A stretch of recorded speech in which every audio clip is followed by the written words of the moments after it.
वो जिन है, बताओ इसमें कितने लोगों ने इंद्रियों को जीत लिया? आधे लोगों का आलू का त्याग नहीं है, आधे लोगों का आलू का त्याग नहीं है। बताओ कितने लोगों का बिस्तर पर सोने का त्याग है? किन्ने इंद्रियों को जीता? किन्ने इंद्रियों के लिए जीता है? रात्रि में सोते समय एसी अलग चलती है और ऑल आउट अलग लगा रहता है, उसके बाद भी मच्छर काटते हैं, है ना। पूरे शरीर पर ओडोमास लगाते हैं, काहे की इंद्री जीत ली? दूसरे का मांस लगा रहे हो, ओडोमास, है ना। कछुआ छाप जला दो, कछुआ छाप। भाव हिंसा हुई कि नहीं हुई? कछुआ को जला दो। कछुआ छाप अगरबत्ती है, बोलो भाव हिंसा हुई कि नहीं हुई? काहे की इंद्रियां जीतनी? बताओ, रात में तो पानी पी रहे, आप पैदल आए कि गाड़ी से आए? बोलो, आप पैदल आए कि गाड़ी से आए? गाड़ी पर लाड़ी लाए, फिर काहे की इंद्रियां जीत ली? किसी ने भी इंद्रियां नहीं जीती हैं। हमें तो आप ये बताओ कि जय जिनेंद्र क्यों करते हो? बताइए महानुभाव, बोलो जय जिनेंद्र क्यों करते हो? बोलो, धीरे धीरे मत बोलो, नीची मुंडी करके। जिनेंद्र इंद्रियों को जीतने का विषय नहीं है। जिनेंद्र भगवान को, जिनेंद्र भगवान की जय हो, यही है। और कुछ आगे पीछे, बैक में, फ्रंट में, जिसके अंदर जिनेंद्र भगवान, हमने जय जिनेंद्र किया, आप किसी को जय जिनेंद्र करो तो वो भी आपको लौट के क्या करता है? अब समझो बात, जिसको आपने जय जिनेंद्र किया है ना, वो आपको भी हाथ जोड़ के क्या करता है? जय जिनेंद्र करता है। इसका बेसिक अर्थ यह है, इसका बेसिक अर्थ यह है, बुनियादी अर्थ यह है कि जो तुम्हारी आत्मा के अंदर जिनेंद्र है, उसे मेरा नमस्कार हो। तो वो क्या बोलता है कि तुम्हारे आत्मा के अंदर जो जिनेंद्र बैठा हुआ है, उसके लिए भी मेरा क्या हो? नमस्कार। बोलो जय जिनेंद्र।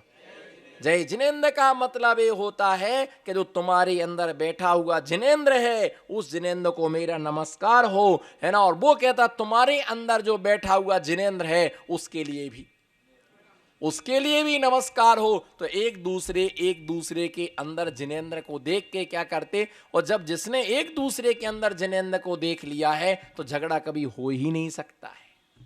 बोलोगे, झगड़ा कभी, तुम किसी को पापी कह नहीं सकते, क्योंकि तुमने उसको, जिसको तुमने जय जिनेंद्र किया है, उसको तुम पापी नहीं कह सकते।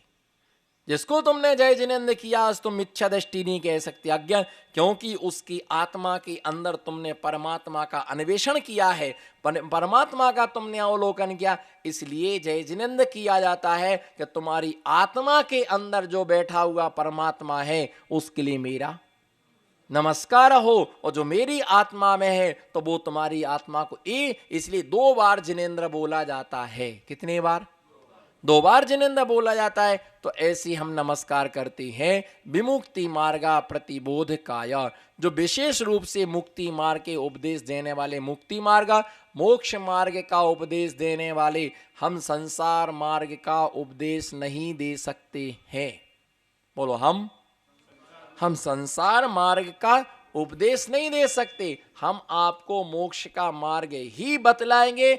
चलना ना चलना आपका काम है। बोलो, चलना ना चलना उस पर आपका काम है, पर मार्ग बताना सम्यक दर्शन ज्ञान चारित्राणि मोक्ष मार्गः। बोलो, सम्यक दर्शन ज्ञान चारित्राणि मोक्ष मार्ग। सम्यक दर्शन, सम्यक ज्ञान और सम्यक चारित्र, इन तीनों की एकता का नाम क्या है? मोक्ष मार्ग है ना। इस तीनों की एकता का नाम क्या है? मोक्ष मार्ग है। चल के तो बताओ, कुछ करके तो बताओ। खाली हल्ला करने से काम नहीं होता है। चल के बताओ इस मोक्ष मार्ग पर। इतने ही नियम ले लो, आज बिना नमक का खाएंगे। इतने ही नियम ले लो, आज बिना नमक, एक दिन का नियम ले लो, आज बिना नमक का खाएंगे। इतने ही नियम ले लो कि आज एक ही बार भोजन करूंगा, एक ही बार पानी पीऊंगा, ना शाम को भोजन ना शाम को पानी। अनंत सिद्धि याद आएंगे। और मटका का ध्यान करोगे, बिस्लरी की पूजा करोगे, मटके का ध्यान करोगे, बिस्लरी की पूजा करोगे। हे भगवान सवेरा, हे भगवान सवेरा कब हो जाए। जो लोग रात में पानी नहीं पीते ना, जो लोग रात में पानी जिनका त्याग है ना, वो शाम को बैठते हैं तो देखते रहते उजाला कब तक है।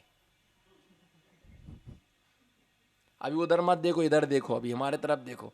जो रात को पानी नहीं पीते हैं वो शाम को उजेले में बैठते हैं बाहर मैदान में, वो देखते रहते कब तक उजेला। भगोनी में पानी रखे रहते, गिलास रखा रहता है, वो चढ़ाते रहते धीरे धीरे।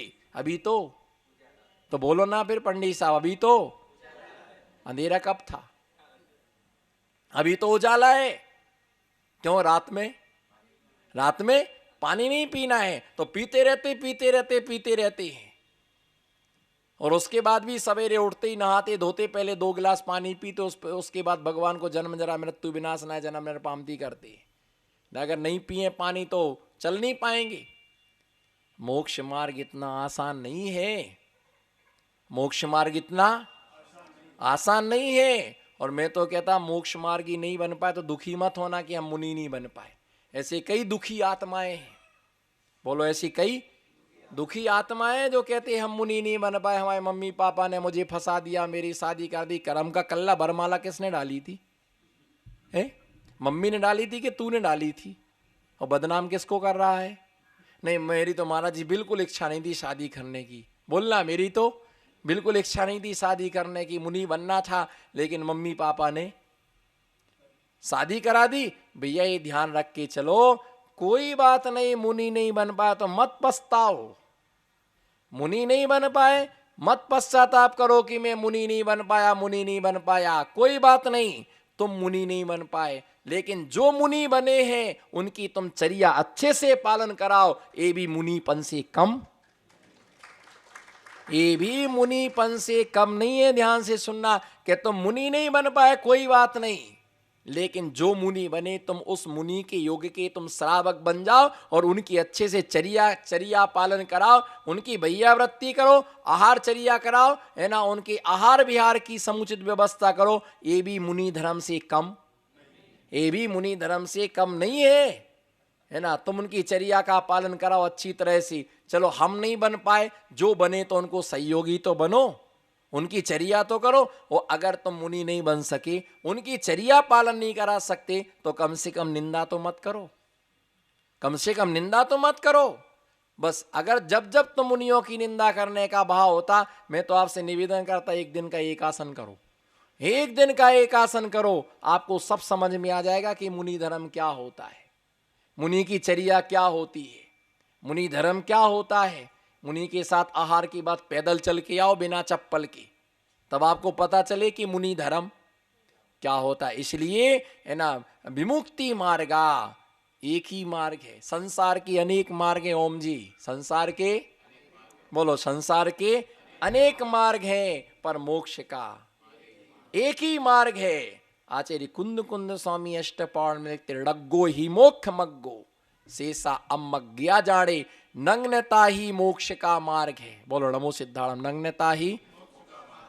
नग्नता ही मोक्ष का, नग्नता ही मोक्ष का मार्ग है। नग्नता के अलावा कोई भी मोक्ष का मार्ग सावस्त्र मुक्ति जिनागम में नहीं है। बोलो सावस्त्र मुक्ति जिनालय में, जिनागम में नहीं है। निर्ग्रंथों को ही मोक्ष होता है। इसलिए मोक्ष मार्ग पर सम्यक दर्शन ज्ञान चारित्राणी मोक्ष मार्ग, उस पर चलो, करो प्रयास, घर में रह के श्रावक धर्म का पालन करो। ऐसे उपदेश को देने वाले ऐसे देवादि देव, है ना, देवों के भी देव, जिन देव के लिए मैं नमहा, जिन्होंने मोक्ष मार्ग का उपदेश दिया है, ऐसे जिनेंद्र देव के लिए मैं नमहा, मैं क्या करता हूं, मैं उनको नमस्कार, ना मन, बोलो ना मन। अब देखना क्या अंतर पड़ रहा है, नमन, बोलो नमन, और ना डैश, बीच में डैश आएगा, ना मन। नमन करने का मन नहीं है, इसलिए नमन नहीं है, ना मन। और एक नमन जो पूरा रहेगा तो क्या बनेगा, नमन बनेगा। और आधा रखोगे, काट दोगे तो क्या हो जाएगा, ना मन। मन नहीं है इसलिए नमन नहीं है। तो उन देवादि देव को हम क्या करते हैं, नमन करते हैं, उनकी वंदना करते हैं, उनकी आराधना करते हैं और इन जिनेंद्र देव से प्रार्थना करते हैं, भगवान हमको ऐसी सद्बुद्धि देना कि हमारे मन की मलिनता जाए, हमारे आत्मा के परिणामों में परम विशुद्धि उत्पन्न हो, हमारे आत्मा के परिणामों में निर्मलता आए और उस निर्मलता के द्वारा जिन धर्म, कई लोग बहुत कुछ करने के बाद उन्हें कुछ भी नहीं मिलता, क्या बहुत कुछ करने के बाद भी उन्हें कुछ भी हाथ नहीं लगता है, और एक व्यक्ति कुछ भी नहीं करता है और उसको बहुत कुछ, उसे कुछ भी नहीं करता है और हाथ में बहुत कुछ लगता, और एक सब कुछ करता है लेकिन उसे कुछ भी यश की प्राप्ति नहीं होती है। तो इसलिए अपने कायदे और मर्यादा के साथ हम जब धर्म का पालन करते हैं और नमन करते हैं देवादिदेव को, तो वह विशुद्धि हमारे अंदर जागृत होती और हमारी आत्मा पापात्मा से पुण्यात्मा, अधर्मात्मा से धर्मात्मा बन करके एक न एक दिन मुक्ति को प्राप्त करती है। इसी मंगल भावना के साथ इस काव्य से मैं विश्रांति लेता हूँ।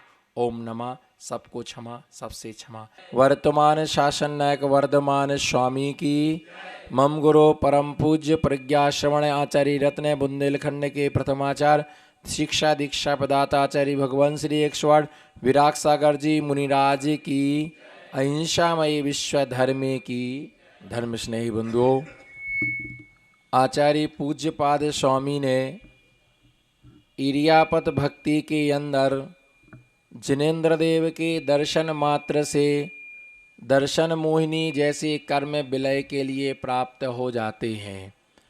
बीतरागी जिनेंद्र के दर्शन बीतरागी होने के लिए किया जाता है। एक सम्यक दृष्टि भावना ये भाता है कि भगवान इस प्रकार से, जिस प्रकार से आपने मुक्ति धाम को प्राप्त किया, उसी प्रकार से हमारे लिए भी मुक्ति धाम की प्राप्ति हो। लेकिन आश्चर्य है इस कली काल पर मुक्ति धाम किसे कहते हैं, इस बात के लिए प्राप्त करना तो बहुत दूर की बात है, इसे समझने में ही बहुत लंबा समय लग जाएगा। मुक्ति धाम कहाँ होता है, किसे प्राप्त होती है? मुक्ति धाम के लिए मुनिराज ही प्राप्त करते हैं, अन्य कोई दूसरा मुक्ति धाम को प्राप्त नहीं कर सकता है। लेकिन मुक्ति धाम किसका नाम रख दिया है? मरघट का नाम क्या रख दिया है? मुक्ति धाम रख दिया है। मरघट का नाम मुक्ति धाम रख दिया। कोई मर जाता है, मरघटा का नाम क्या है? मुक्ति धाम। जहाँ अंतिम संस्कार होता है, ऐसे स्थान को क्या कहने लगे? मुक्ति धाम, है ना। जिसके लिए मरघट बोलते थे। क्या मरघट से मुक्ति नहीं होती और मुक्त का मरघट नहीं होता है? मुक्ति से, मरघट से, जहाँ जहाँ मरघट है वहाँ वहाँ मुक्ति नहीं है, और जहाँ जहाँ मुक्ति है वहाँ वहाँ, बोलो ना, जहाँ जहाँ, जोर से बोलो, जहाँ जहाँ मरघट है वहाँ वहाँ मुक्ति नहीं है, और जहाँ जहाँ मुक्ति है वहाँ वहाँ मरघट नहीं है। क्योंकि जहाँ से तीर्थंकर भगवान मुक्त होते हैं उसे मरघट नहीं कहा जाता है ना, उसे सिद्ध क्षेत्र कहा जाता है।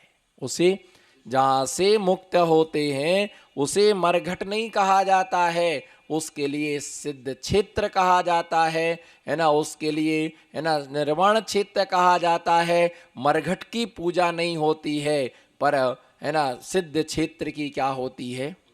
सिद्ध क्षेत्र का कण कण पवित्र है। मरघट पे कुछ भी शुद्ध नहीं है, मरघट पर कुछ भी शुद्ध नहीं है, लेकिन सिद्ध क्षेत्र पर कुछ भी अशुद्ध, सिद्ध क्षेत्र पर कुछ भी अशुद्ध नहीं है। जहाँ का कण कण पवित्र है, तो मरघट से मुक्ति नहीं होती है, और मुक्ति से, मुक्त जहाँ से होते मरघट नहीं होता है। चूंकि, है ना, सेठ सुदर्शन ने पटना के, है ना, पटना के गुलजार बाग से उन्होंने निर्वाण के लिए प्राप्त किया। चूंकि दिगंबर मुनियों ने कई जगह है ना, अति मुक्तक नामक मुनिराज ने उज्जैन के अति मुक्तक नामक शमशान पर तपस्या की, शमशान पर साधना की, शमशान पर आराधना की, मरघटा पर साधना करते हैं। किसी प्रकार का डर और उन्हें भय उन्हें नहीं लगता है। लेकिन जब उन्होंने मुक्ति पाई तो मरघट भी क्या हो गया, सिद्ध क्षेत्र हो गया। मरघट भी क्या हो गया, और फिर वहां पर मुर्दों को जलाना बंद कर दिया गया। ये ध्यान रख करके चलना है ना। तो ऐसी बीतराग भगवान सम्यक दृष्टि ये सोचता है, और सम्यक दृष्टि साथ में ये विचार करता, हे भगवान जो हमने भोगा है, बोलो जो हमने भोगा है वो किसी को ना भोगना पड़े। बोलो